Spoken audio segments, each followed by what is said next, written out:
I recently replaced the main water shutoff valve for my house. The 65-year-old globe valve would no longer shut off the water. Initially, it seemed like an easy project to replace the valve with a new ball valve. There are some important things to know and check prior to doing the work yourself or hiring a plumber. First, ensure that you are complying with local codes. Find the municipal water shutoff. It's likely to be near the curb at the front of the house. It's likely that it will be directly in front of where the water line enters the house. Because I live in a cold weather climate and the water pipes can freeze, the curb stop valve has to be located below the frost line. This cap was buried and I had to poke a screwdriver around in the ground until I found it. The first valve I found was the gas shutoff valve, and it was also buried. Be sure that you have identified the correct shutoff valve. There's a special tool that's needed to remove this cap.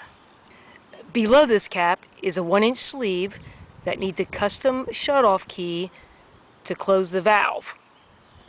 When it was time to replace the valve, I had to make an appointment and pay a $30 fee to have the water company close the valve. Prior to the installation of the new main water valve, I had the water company come out, close the valve, and then I went inside the house and turned the water on and ensured that the curb stop valve was functioning properly. If the curb stop had been broken, I would have had to pay for the repair. Depending upon your water company rules, you may own the curb stop and be responsible to pay for any repairs.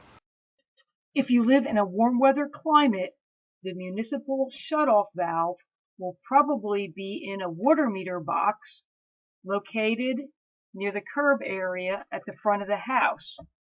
The box could also be found in the yard. There is some pressure to get the job done quickly, and things can go wrong when working with old plumbing. The reason that my shutoff valve didn't work was because the washer had deteriorated and disappeared completely. The cheapest and easiest solution for me would have been to have the water turned off and replace a 25-cent washer and a screw. If you decide to hire a pro to do the work, you can find a curb stop and ensure that it works. That way, you won't have to pay the plumber for a return call if the curb stop doesn't shut off the valve, or pay him to spend time looking for the curb stop. I hope you found this video helpful. A thumbs up is always appreciated. Click on the channel name Know How Now for other videos, and thanks for watching.